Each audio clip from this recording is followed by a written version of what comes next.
Hi there, everyone. Welcome to my series where I talk about the books that I have read during 2020. And today is one, again, it was a holdover from 2019, but this one is actually one that I got during my April book haul last year. That I've just been kind of putting off because I didn't want to end up reading this and then getting too much inspiration for like fairy fiction. And that is Betrothed, a Fairy Tale by Therese Woodson. I hope I pronounced that right because it looks like Teresa. And this book follows a half fairy, half mortal prince named Puck. Like, he's got another name, like Chrysanth, but I personally cannot stand that name, and he doesn't like it either.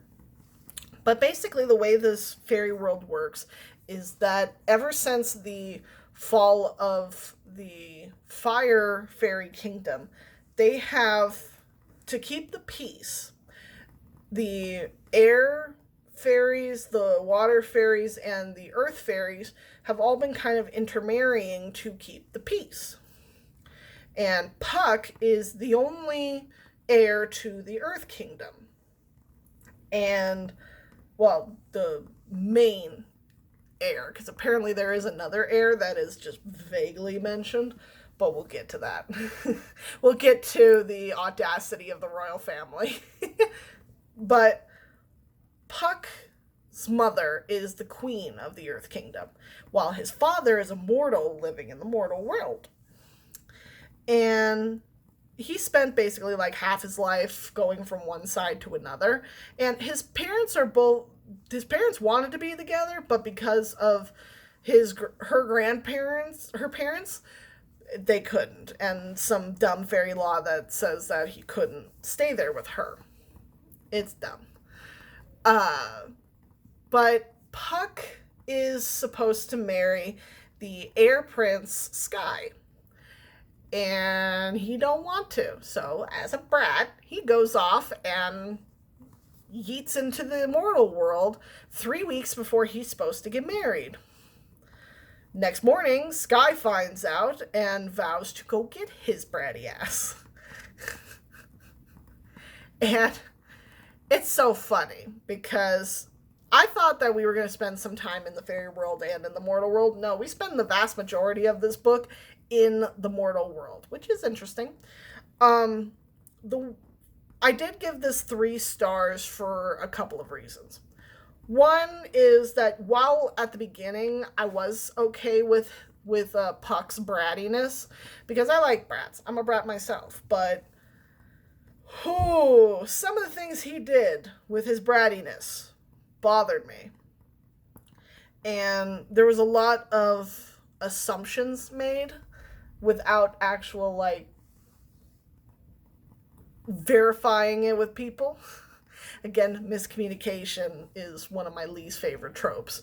The other reason that I gave this 3 stars has to do with one of Puck's friends, Amy, who lives in the mortal world, who I freaking called it from the very beginning that she was a fire fairy. I called it because every time she came up, everything about her was red. Her hair was red. Her eyes were red. Her nail polish, her lipstick was red. I'm like, I'm freaking calling it now. She's a fire fairy in disguise. Come to find out, yeah, I was right. Bitch was fucking a fire fairy. And the worst part is that she didn't even really like Puck. Yet she spent a little more than a decade and a half being his friend. Being his real only friend for the longest time.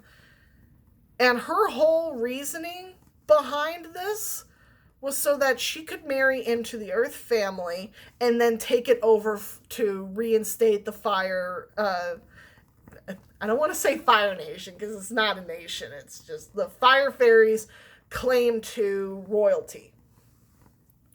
And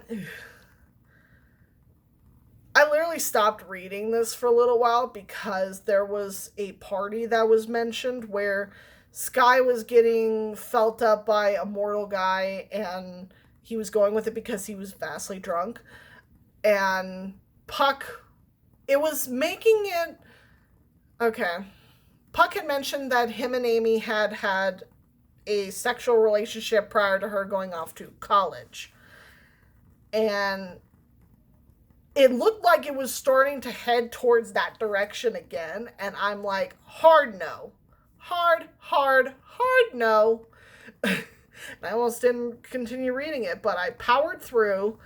I got through that portion, and then when it got to the big reveal, I'm like, I feel let down. I feel so let down by this. I